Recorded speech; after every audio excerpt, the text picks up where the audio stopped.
नमस्कार, स्वागत है आप सबका मेरे इस वीडियो में। और इस वीडियो में हम बात करेंगे केमिस्ट्री सब्जेक्ट के लिए इम्पोर्टेंट क्वेश्चन। तो अभी जो आने वाला वार्षिक परीक्षा है उसके लिए केमिस्ट्री विषय का जो तीनों पेपर है, इनऑर्गेनिक, ऑर्गेनिक, फिजिकल केमिस्ट्री, इसका जो यूनिट वाइज क्वेश्चन पेपर है या क्वेश्चन है। और हर यूनिट में कुछ क्वेश्चन जो कि इम्पोर्टेंट क्वेश्चन और एग्ज़ाम में आता ही है, हर एक साल के अंतर में आता है। तो इस टाइप के क्वेश्चन लिया गया है जो बहुत इंपॉर्टेंट है। अगर इतने क्वेश्चन को ही आप देख लेते हैं तो भी आपका जो है बीएससी में केमिस्ट्री आसानी से निकल जाएगा। तो इस तरह का क्वेश्चन है।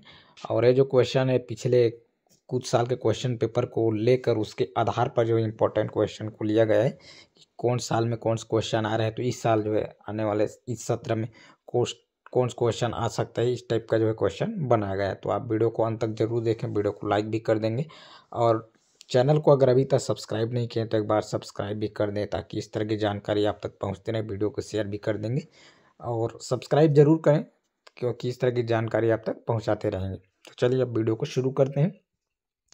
तो सबसे पहले प्रथम प्रश्न पत्र है जो कि इनऑर्गेनिक केमिस्ट्री है और यूनिट पहला, इसमें जो कोई इंपॉर्टेंट क्वेश्चन है। तो सबसे पहले क्रिस्टल क्षेत्र सिद्धांत के आधार पर अष्टफल संकुल या एवं चतुष्फल के संकुल में डी कक्षक विपाटन को समझाइए। The most important question.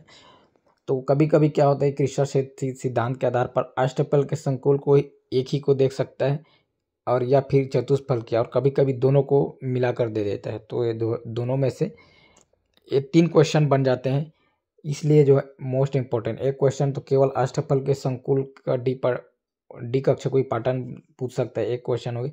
या फिर कभी कभी चतुष्फल के एक अकेला पूछ देता है तो एक दो हो गया, और फिर कभी कभी दोनों मिलाकर। तो इस वजह से तीन टाइप का क्वेश्चन एक ही क्वेश्चन बन रहा है, इसलिए जो है ए और ज़्यादा इंपॉर्टेंट हो जाता है।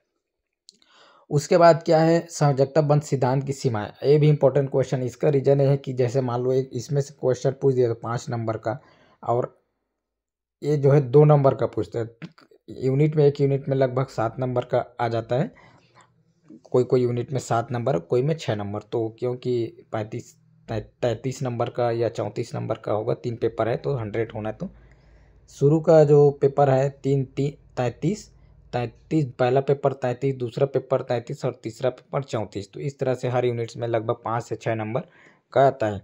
इस वजह से इसमें 5 नंबर का अगर पूछा तो ये वाला 2 नंबर का पूछ देते हैं। तो इसलिए जो है ये जो है इंपॉर्टेंट छोटा 2 नंबर क्वेश्चन के रूप में हर 1-2 साल में आता है, तो इम्पोर्टेंट है।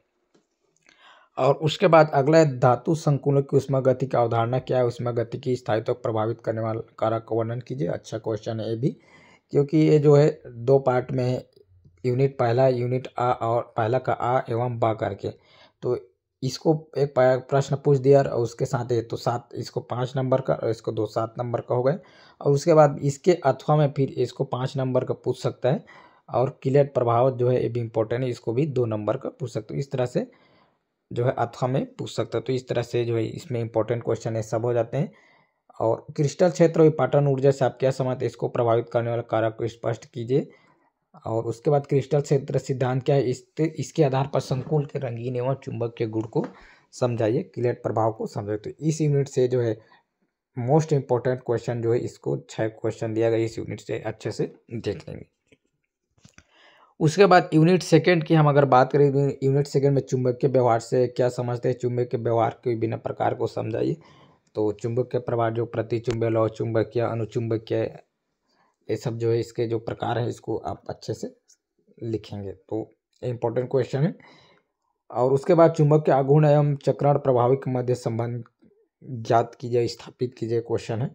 और उसके बाद निम्न पर टिप्पणी लिखिए, क्यूरियस नियम और एल एस युग्मन और चक्रण वर्ग नियम। और उसके बाद अगला क्रिस्टल क्षेत्र सिद्धांत के आधार पर समझाइए। ये जो क्वेश्चन है प्रतिचुंबकीय है NiCN4 2- प्रतिचुंबक, जबकि NiCl4 2- अनुचुंबकीय है। अष्टफल के संकुल में FeCN6 3- निम्न चक्रण लिगेंड है। तो इस टाइप का जो है क्वेश्चन है। उसके बाद अगला इलेक्ट्रॉनिक संक्रमण किसे कहते हैं, विभिन्न प्रकार के इलेक्ट्रॉनिक संक्रमण को समझाइए। और D1 एवं D9 अवस्थाओं के लिए ऊर्जा आरेख चित्र बनाए। तो ये जो है इंपॉर्टेंट क्वेश्चन है। इसमें से कभी कभी D1 केवल D1 का पूछ देता है, कभी कभी D9 का पूछ देता है, और कभी कभी दोनों को। तो इस वजह से 3 टाइप के क्वेश्चन इसमें भी बन रहे हैं, इसलिए जो है ये और इम्पोर्टेंट हो जाता है। और पिछले साल D1 का पूछा था, अर्थात 2024 में जो एग्ज़ाम हुआ उसमें, तो ये इम्पोर्टेंट क्वेश्चन है। और इसमें जो है चुंबक आघूर्ण, तो चुंबक आघूर्ण क्या है और चुंबक आघूर्ण ज्ञात करने की गास विधि का जो है इम्पोर्टेंट क्वेश्चन इसमें, लेकिन पिछले साल 2024 में आया है, इसलिए थोड़ा सा कम चांस, फिर भी इसको हल्का से देख लेंगे, पूछ सकता है, कई बार रिपीट भी कर देता है।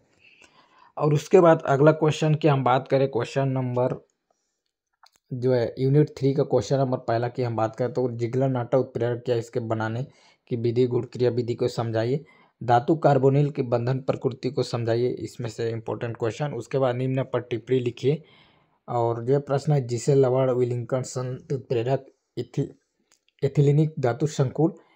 अगला क्वेश्चन जो है एक नाभिकीय, द्विनाभिकीय एवं बहुनाभिकीय धातु कार्बोनिल से क्या तात्पर्य है और ये नियम क्या है, उदाहरण सहित समझाइए। अच्छा क्वेश्चन, इसको भी आप अच्छे से देख लेंगे। उसके बाद अगला हम क्वेश्चन की बात करें यूनिट 4 में, और ये सोडियम तथा पोटेशियम के जैविक योगदान वर्णन करना है, हीमोग्लोबिन की जैविक प्रक्रिया और जैविक प्रक्रिया में आवश्यक तत्वों का वर्णन कीजिए। द मोस्ट इम्पोर्टेंट क्वेश्चन ये जो है, आवश्यक तत्व कौन कौन से है। और उसके बाद निम्न पर टिप्पणी लिखे, heme, protein, chlorophyll, myoglobin, nitrogen स्थिरीकरण। ये नाइट्रोजन स्थिरीकरण और ज़्यादा इम्पोर्टेंट इसलिए है, इसको कभी कभी टिप्पणी लिखो करके पूछ देता है, या फिर कभी कभी बड़ा वाला क्वेश्चन में पूछ देता है, इसलिए जो है दो तरह से क्वेश्चन इसको बनाता है, इसलिए ये जो है और इम्पोर्टेंट हो जाता है। उसके बाद मैग्नीशियम आयन, कैल्शियम आयन की जो है भूमिका को विवेचना कीजिए।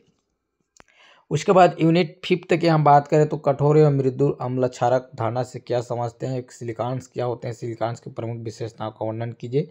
और निम्न पर टिप्पणी फास्फाजीन सहजीविता, HSAB सिद्धांत की कमी और ट्राइफास्फाजीन, इस तरह से जो क्वेश्चन है, इतना में क्वेश्चन जो है रिपीट करता है इस यूनिट्स में ज़्यादातर। उसके बाद हम अगला क्वेश्चन की बात करें तो द्वितीय प्रश्न पत्र से, और यूनिट पहला द्वितीय प्रश्न पत्र से अर्थात ऑर्गेनिक केमिस्ट्री, इसमें पहला यूनिट की बात करें तो पहला यूनिट में जो है थायोफिन, पिरोल एवं पिरीडिन के संरचना सूत्र लिखिए। 2022 में जो आया हुआ था, तो ये इंपॉर्टेंट क्वेश्चन है, अच्छा क्वेश्चन। थायोफिन की विभिन्न अनुवादी संरचनाओं की व्याख्या कीजिए। पिरोल के अम्लीय स्वभाव संश्लेषण की विधि समझाइए। थायोफिन की संरचना एवं विश्लेषण की विधि को समझाइए। और अगला जो है निम्न पर टिप्पणी लिखिए, इंडोल, क्यूनोलिन, आइसोक्विनोलिन और स्क्रैप संश्लेषण, ये जो है इंपॉर्टेंट क्वेश्चन इसमें यूनिट का। अगला जो यूनिट है वो है सेकेंड, और सेकेंड यूनिट का जो पहला क्वेश्चन की हम बात करें तो कार्बन लिथियम यौगिक क्या होते हैं, इसे बनाने की विधि का वर्णन कीजिए। और उसके बाद ग्रिग्नार्ड अभिकर्मक से निम्न कैसे प्राप्त करेंगे, तो इस यूनिट्स में इसको आप अच्छे से देख लेंगे कि ग्रिग्नार्ड अभिकर्मक से जो यौगिक होते हैं इसको किस तरह से बनाया जाता है, इस टाइप का क्वेश्चन पूछता है इसमें। तो acetaldehyde, isopropyl alcohol, acetone, propionic अम्ल, मेथिल एथिल कीटोन, इस टाइप का क्वेश्चन यूनिट सेकेंड में आप जरूर देख लेंगे। अगला क्वेश्चन हम बात करें क्लेजन संघनन की क्रिया विधि को समझाइए। ग्रिग्नार्ड अभिकर्मक क्या होते हैं, इसके बनाने की विधि, संश्लेषित उपयोग का वर्णन। और मैलोनिक एस्टर की संश्लेषण की विधि, गुण एवं संश्लेषित उपयोग का वर्णन कीजिए। उसके बाद अगला क्वेश्चन हम बात करें यूनिट 3 में है, और यूनिट 3 की जो पहला क्वेश्चन, निम्न पर टिप्पणी लिखिए। क्लियानी संश्लेषण इंपॉर्टेंट क्वेश्चन, एपीमर तथा एनोमर, कार्बोहाइड्रेट का जैविक महत्व। उसके बाद ग्लूकोज की पाइरोनेज संरचना, द मोस्ट इंपॉर्टेंट क्वेश्चन हो जाता है ये वाला, इसको आप बिल्कुल नहीं छोड़ेंगे। उसके बाद जो है प्रोटीन का वर्गीकरण को विस्तार से वर्णन कीजिए। प्रोटीन को भिन्न संरचना को समझाना है, अच्छा क्वेश्चन है, इसको आप बिल्कुल नहीं छोड़ेंगे। प्रोटीन को विभिन्न संरचना, ये जो है हर साल आता ही है।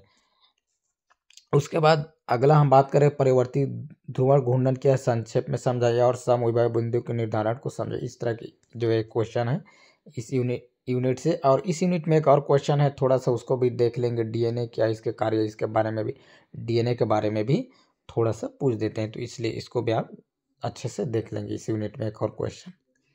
उसके बाद हम अगला यूनिट की हम बात करें जो है यूनिट 4 में जो है पहला क्वेश्चन, योगात्मक बहुलीकरण से आप क्या समझते हैं, मुक्त मूलक योगात्मक बहुलीकरण क्रिया विधि दीजिए। संघनन बहुलीकरण की क्रिया विधि को समझाए, तो इसमें जो है बहुलीकरण से संबंधित इसमें प्रश्न आपको देखने को मिलेगा, तो इसको आप अच्छे से देख लेंगे। उसके बाद इस यूनिट में अगला जो क्वेश्चन, निम्न पर टिप्पणी लिखिए। Bakelite, chromophore, chromogen, auxochrome. और नेक्स्ट क्वेश्चन की बात करें, निम्न रंजक के बनाने की विधि और उपयोग का वर्णन कीजिए। Congo red, malachite green, indigo एलिजेरिन।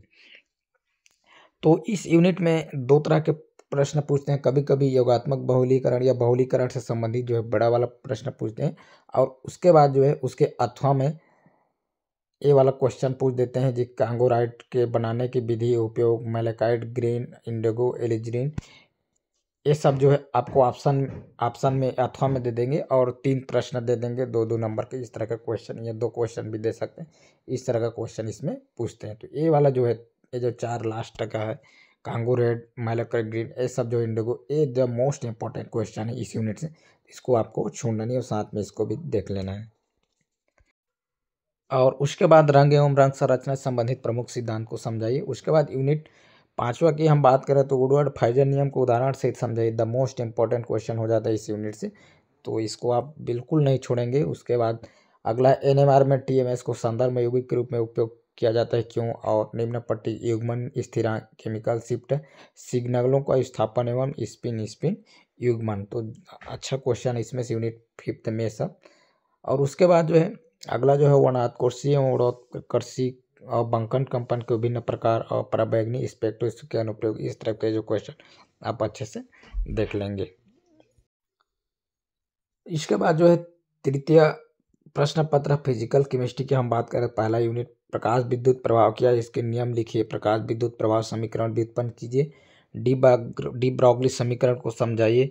Eigen मान एवं आइगेन फलन को समझाइए। एकमितीय बॉक्स में गतिशील कण के लिए ऊर्जा के लिए समीकरण उत्पन्न कीजिए और निम्न पर टिप्पणी लिखिए। इसमें जो है क्वांटम यांत्रिकी अभिगृहित, हाइजेनबर्ग सिद्धांत, त्रिज्या फलन एवं कोणीय फलन। यूनिट 2 की हम बात करें तो संकरण एवं इसके प्रकार को उदाहरण से समझाइए। sp एवं sp2 संकरण के निर्माण भाग लेने वाले आणविक कक्षक गुणांकों की गणना कीजिए। परमाणु कक्षक रेखीय संयोजन विधि, हाइड्रोजन अणु आयन बनना important question, the most important question इस यूनिट से। रहने सभी इंपॉर्टेंट है, लेकिन अगर और मोस्ट की बात करें तो इसमें से आणविक कक्षक सिद्धांत की सहायता N2 अणु, मोटे अणु की संरचना समझाइए। तरंग फलन ऊर्जा स्तर को परिकलन आप कैसे करेंगे समझाइए। तो ये जो है इंपॉर्टेंट क्वेश्चन। और उसके बाद यूनिट 3 की हम बात करें तो HCl व CO घूर्णन वर्णक्रम देते हैं, जबकि N2 और Cl2 नहीं, क्यों? और निम्न पर टिप्पणी लिखिए। रमन स्पेक्ट्रा के अनुप्रयोग, इंपॉर्टेंट क्वेश्चन। रमन आवृत्ति एवं रमन स्थापन। घूर्णन स्पेक्ट्रा में समस्थानिक प्रभाव, बोर्न और ओपेनहाइमर सन्निकटन। फ्रैंक-कंडान सिद्धांत क्या है और भिन्न प्रकार के इलेक्ट्रॉनिक संक्रमण को समझाइए। ये दो है, सेकेंड पेपर में भी है और थर्ड पेपर में भी है, इसलिए इसको आप अच्छे से देख लेंगे, किसी न किसी पेपर में आ ही सकता है। फिंगरप्रिंट को समझाइए, ये अच्छा क्वेश्चन है, छोटा सा क्वेश्चन में आता है ये। फिंगरप्रिंटिंग को समझाइए। बहुपरमाणुक अणु में कंपन विधि पर टिप्पणी लिखना है। और यूनिट 4 की हम बात करें, सेल स्थिरांक क्या, इसका प्रयोग निर्धारण किस प्रकार से करते हैं। ओस्टवाल्ड तन्यता का नियम क्या, इसको व्युत्पन्न कर इसकी सीमाएं लिखिए। ये व्युत्पन्न है, इसको अच्छे से देख लेंगे। चालकता मूलक अनुमापन के वर्णन कीजिए। 2 अनुप्रयोग। और प्रबल विद्युत अपघटन के लिए डिवाई हुकल सागर समीकरण को समझाइए, इसकी उपयोगिता लिखिए। और अगला क्वेश्चन हम बात करें, इसमें से अभिगमनांक क्या, इसका निर्धारण की गतिमान सीमा। तो इसमें से दो तरह के क्वेश्चन आते हैं इसमें निर्धारण के लिए। एक तो हिटार्प विधि, गतिमान। तो पिछले साल जो है हिटार्प विधि आए, इसलिए थोड़ा ये इंपॉर्टेंट हो जाता है, इस साल जो है गतिमान सीमा विधि आ जाए। उसके बाद अगला हम बात करें, निम्न पर टिप्पणी लिखिए। विशिष्ट चालकता, तुल्यांकित चालकता, आणविक चालकता, वैद्युतकर्ण संचालन प्रभाव। तो इस तरह से इस यूनिट में जो है इंपॉर्टेंट क्वेश्चन है।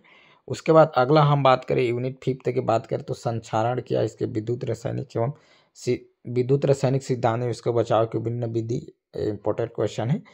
सेल के विद्युत को हबल साहब के समय इसके निर्धारण की विधि का वर्णन कीजिए। कोलोमल इलेक्ट्रोड सिद्धांत एवं कार्य पद्धति का वर्णन कीजिए। और उसके बाद अगला क्वेश्चन की हम बात करें तो क्वीन हाइड्रेन इलेक्ट्रोड का उपयोग करते हुए किसी विलयन का पीएच मान कैसे ज्ञात करते हैं। अच्छा क्वेश्चन, इसको भी आप अच्छे से देख लेंगे। उसके बाद हम अगला बात करें तो इलेक्ट्रोड विभव का नष्ट सिद्धांत, मानक हाइड्रोजन इलेक्ट्रोड सांद्रता, सेल के उपयोग। और इसके बाद जो है ये सब जो है इस तरह से इंपॉर्टेंट क्वेश्चन है, तो इस सबको आप अच्छे से देख लें। तो इस वीडियो हमने देखे कि बीएससी फाइनल ईयर के जो इंपॉर्टेंट क्वेश्चन तीनों पेपर के लिए यूनिट वाइज वो सब। तो वीडियो अगर अच्छी लगे तो लाइक कर देंगे, साथ ही साथ शेयर भी कर दें ताकि सभी लोगों तक पहुँचे। और चैनल को अगर अभी तक सब्सक्राइब नहीं किया तो एक बार सब्सक्राइब भी कर दें ताकि इस तरह की जानकारी आप तक पहुँचती रहे। वीडियो को पूरा देखने के लिए बहुत बहुत धन्यवाद।